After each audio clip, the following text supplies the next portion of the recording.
মইনা আৰু নিযুত বাবু আঁচনি আনিছিল যে ইউনিভাৰ্চিটিত পঢ়ি থাকিলে ২,৫০০ টকা কৰি মাহত পাব।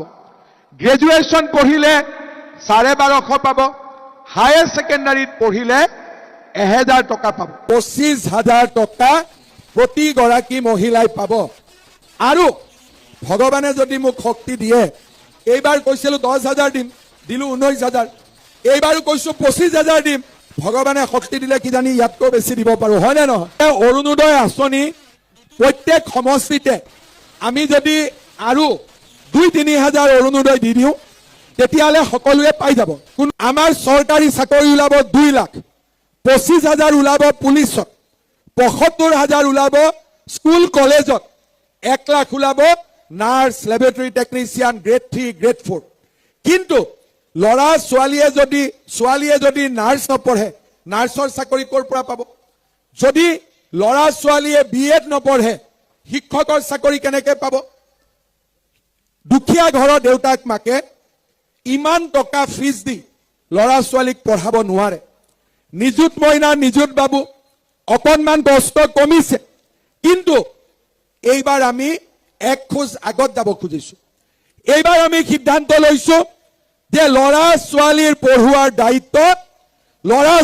পঢ়ুৱাৰ দায়িত্ব সম্পূৰ্ণৰূপে চৰকাৰে ল'ব। দেউতাক মাকে টকা পইচা খৰচ কৰিব নালাগে। ২ লাখ চাকৰি, মহিলালৈ উদ্যমিতা, ৰেচনত মিঠাতেল, চাহ বাগিচাৰ শ্ৰমিকলৈ মাটি, ঘৰ, বাগিচাৰ মজদুৰি।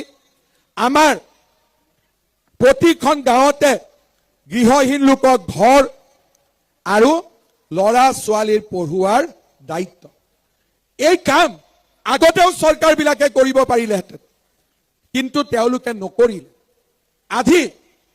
আজি তেওঁলোকক আমি ক'ব খুজিছো যে নহয়, ৰাইজৰ কাৰণে যদি আমি কাম কৰো, ৰাইজে আমাক আশীৰ্বাদ দিয়ে, ৰাইজে আমাক মৰম কৰে। আশীৰ্বাদ যাত্ৰাৰ সময়ত মই যেতিয়া বিভিন্ন জাগাত গৈছিলো, কিছুমান মানুহে মৰম কৰে আৰু কিছুমান মহিলাই মনতে ভাল পাই মোক চুমা খাই দিয়ে। তেতিয়া কংগ্ৰেছ বিলাকে কয় যে হিমন্ত বিশ্ব শৰ্মা কিয় চুমা খায়? আৰে, মোক চুমা আইতাই খায়, মায়ে খায়, ভণ্টিয়ে খায়, বাইদেৱে খায়। কিয় খায়? কাৰণ তেওঁলোকৰ কাৰণে দিনে ৰাতিয়ে মই পৰিশ্ৰম কৰিছো। মই লুঙি ধুতিৰ ৰাজনীতি কৰা নাই। নিযুত মইনা, নিযুত বাবু যি ছোৱালী কলেজ ইউনিভাৰ্চিটিত নগ'লহেঁতেন, আজি আমাৰ চৰকাৰৰ কাৰণে সেই ল'ৰা ছোৱালী কলেজ ইউনিভাৰ্চিটিত গৈছে। যি ল'ৰা ছোৱালী দেউতাক মাকে চব্জি বিক্ৰী কৰি আছিল, ৰিক্সা চলাই আছিল, আজি ACS অফিচাৰ হৈছে এই বিজেপি চৰকাৰখনৰ কাৰণে। আমাক মৰম নকৰি কাক মৰম কৰিব? কালি যদি কাম নকৰো, কালি যদি ২ লাখ চাকৰি দিম বুলি নিদিওঁ, মহিলাসকলক ২৫,০০০ দিম বুলি নিদিওঁ, মোক গালিও পাৰিব। CM AAA মুখ্যমন্ত্ৰীৰ আত্মনিৰ্ভৰ অসম অভিযান, এজন ল'ৰাই ২ লাখ টকাকৈ পাইছিলে। মই যেতিয়া আশীৰ্বাদ যাত্ৰাত গৈছিলো, ল'ৰা ছোৱালীবিলাকে মোক দেখুৱাইছিলে যে মামা, আপোনাৰ টকা দি আমি এই দোকানখন বনাইছো। এইবাৰ আমি CM AAA ১ লাখ নহয় ১০ লাখ ল'ৰা ছোৱালীক আমি দিম। আৰু আজি মই ইয়াতে সকলোৱে শুনাকৈ কৈ গৈছো, ১০,০০০ নিদিওঁ, এইবাৰ আমি আপোনালোকক ২৫,০০০ টকা দিম। কিমান দিম ডাঙৰ কৰি কওক? ২৫,০০০ টকা প্ৰতিগৰাকী মহিলাই পাব। আৰু ভগৱানে যদি মোক শক্তি দিয়ে, এইবাৰ কৈছিলো ১০,০০০ দিম, দিলো ১৯,০০০। এইবাৰো কৈছো ২৫,০০০ দিম, ভগৱানে শক্তি দিলে কিজানি ইয়াতকৈ বেছি দিব পাৰো, হয় নে নহয়? অৰুণোদয় আঁচনি প্ৰত্যেক সমষ্টিতে আমি যদি আৰু ২-৩ হাজাৰ অৰুণোদয় দি দিওঁ, তেতিয়াহ'লে সকলোৱে পাই যাব। আমাৰ চৰকাৰী চাকৰি ওলাব ২ লাখ, ২৫,০০০ ওলাব পুলিচত, ৭৫,০০০ ওলাব স্কুল কলেজত, ১ লাখ ওলাব nurse, laboratory technician, grade 3, grade 4। কিন্তু ল'ৰা ছোৱালীয়ে যদি নাৰ্ছ নপঢ়ে, নাৰ্ছৰ চাকৰি ক'ৰ পৰা পাব? যদি ল'ৰা ছোৱালীয়ে BEd নপঢ়ে, শিক্ষকৰ চাকৰি কেনেকৈ পাব?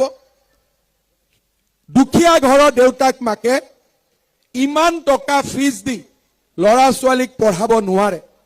নিযুত মইনা, নিযুত বাবু অকণমান কষ্ট কমিছে, কিন্তু এইবাৰ আমি এক খোজ আগত যাব খুজিছো। এইবাৰ আমি সিদ্ধান্ত লৈছো যে ল'ৰা ছোৱালীৰ পঢ়ুৱাৰ দায়িত্ব সম্পূৰ্ণৰূপে চৰকাৰে ল'ব। দেউতাক মাকে টকা পইচা খৰচ কৰিব নালাগে। 2 লাখ চাকৰি, মহিলালৈ উদ্যমিতা, ৰেচনত মিঠাতেল, চাহ বাগিচাৰ শ্ৰমিকলৈ মাটি, ঘৰ, বাগিচাৰ মজদুৰি, আমাৰ প্ৰতিখন গাঁৱতে গৃহহীন লোকক ঘৰ আৰু ল'ৰা ছোৱালীৰ পঢ়ুৱাৰ দায়িত্ব। এই কাম আগতেও চৰকাৰ আহক, আমি 1 লাখ চৰকাৰী চাকৰি দিম, কিন্তু 5 বছৰ মই পূৰ্ণ কৰিলো। প্ৰতিশ্ৰুতি দিছিলো যে 1 লাখ চৰকাৰী চাকৰি দিম, চাকৰি পালে 1,65,000 ল'ৰা ছোৱালী। ৰাজনীতি কৰা মানুহে যদি 10 কয় 5 কৰে, কিন্তু মই 10 কৈছিলো। আপোনালোকৰ আশীৰ্বাদত আমি 20 কৰিবৰ বাবে সক্ষম হৈছিলো। শ্ৰদ্ধা ৰাইজ, কংগ্ৰেছৰ চৰকাৰ আমি দেখিছিলো এটা অংগনবাদী কেন্দ্ৰৰ চাকৰিৰ কাৰণে 2 লাখ টকা, আশা কৰ্মীৰ চাকৰিৰ কাৰণে 1 লাখ টকা, মিড ডে মিল ৱৰ্কাৰৰ চাকৰিৰ বাবেও 50,000 টকা, ACS APSৰ চাকৰিৰ বাবে 1 কোটি টকা। আজি আমি 1,65,000 ল'ৰা ছোৱালীক চাকৰি দিলো। আমি তামোল এখনো কাৰোৰ পৰা খোৱা নাই, আৰু এই সাহস, এই সৎ সাহস মোৰ আছে কাৰণে মই মানুহৰ আগত কওঁ যে ৰাইজ, অসমে আকাশ চুব পাৰে, আমি যদি সকলোৱে মিলি একেলগে আমাৰ ৰাজ্যখনক আগুৱাই লৈ যাব বিচাৰো। শ্ৰদ্ধা ৰাইজ, আজি মই আপোনালোকক প্ৰতিশ্ৰুতি দিছো, আমাৰ চৰকাৰ উভতি আহিব। এইবাৰ 1 লাখ ল'ৰা ছোৱালীক নহয়, আমি 2 লাখ ল'ৰা ছোৱালীক এইবাৰ আমি চৰকাৰী চাকৰি দিম। আপোনালোকে নিজে সকলো জনা বুজা মানুহ, কংগ্ৰেছে 2 লাখ চাকৰি দিব পাৰিব? লুৰিণজ্যোতি গগৈয়ে 2টা চাকৰি দিব পাৰিব? লাখৰ কথাটো বাদ দিলো, 2 লাখ বাদ দিলো, 2টা চাকৰি দিব পাৰিব লুৰিণজ্যোতি গগৈয়ে? নোৱাৰে। মই লুৰিণজ্যোতি গগৈক সুধিছিলো যে এবাৰ আপুনি নাহৰকটীয়াত ইলেকশ্যন উঠে, এবাৰ দুলীয়াজানত উঠে, এবাৰ আপুনি ডিব্ৰুগড়ত উঠে, ইলেকশ্যন কিয় উঠি থাকে? লুৰিণজ্যোতি গগৈয়েতো উত্তৰটো নিদিলে। টিভিত এদিন অখিল গগৈয়ে ক'লে যে লুৰিণৰ বিয়াখন পাতিব লাগে নহয়, সেইকাৰণে আমি কংগ্ৰেছৰ চৰকাৰ পাতিব লাগিব। এতিয়া আপোনালোকে চিন্তা কৰক, 2 লাখ ল'ৰা ছোৱালীক চৰকাৰী চাকৰি দিব নে লুৰিণৰ বিয়া পাতিব? কোনটো কৰিব আপোনালোকে? 2 লাখ চাকৰি দিব নে লুৰিণৰ বিয়া পাতিব? কোনটো কাম কৰিব আপোনালোকে? 2 লাখ ল'ৰা ছোৱালীৰ চাকৰি হলে 2 লাখ ল'ৰা ছোৱালীয়ে বিয়া পাতিব নে নাই? চাকৰি পাতিলে এতিয়া আপোনালোকে এখন বিয়াৰ চিন্তা কৰিব নে 2 লাখ বিয়াৰ চিন্তা কৰিব? আকৌ মই সুধিলো যে দুলীয়াজানত হাৰিছে, তাতেই চেষ্টা কৰক, বোলে নাহৰকটীয়াত হাৰিছে, তাতেই চেষ্টা কৰক, বোলে নহয় মই বিচাৰি থাকো ক'ত হিন্দী খান্দিব পাৰো, আৰু য'তে সুবিধা পাওঁ মই তাতে ইলেকশ্যন উঠি দিওঁ। কোনো কথা নাই, যেনে তেনে MLA হ'ব লাগে। আমি কৈছো নহয়, MLA কোনোবা হওক বা নহওক, 2 লাখ ল'ৰা ছোৱালীয়ে চাকৰি পাব লাগে, সেইটোৱে হৈছে আমাৰ উদ্দেশ্য। খোৱাঙৰ ৰাইজে আপোনালোকে সিদ্ধান্ত ল'ব, এজন মানুহৰ বিয়া পাতাৰ কাৰণে ভোট দিব নে 2 লাখ ল'ৰা ছোৱালীয়ে চৰকাৰী চাকৰি পোৱাৰ কাৰণে ভোট দিব? কাৰ কাৰণে ভোট দিব আপোনালোকে? এতিয়া মোক কয় বোলে আমি অসমীয়া, ঠিক আছে, আপোনালোক অসমীয়া, আমি ভগনীয়া।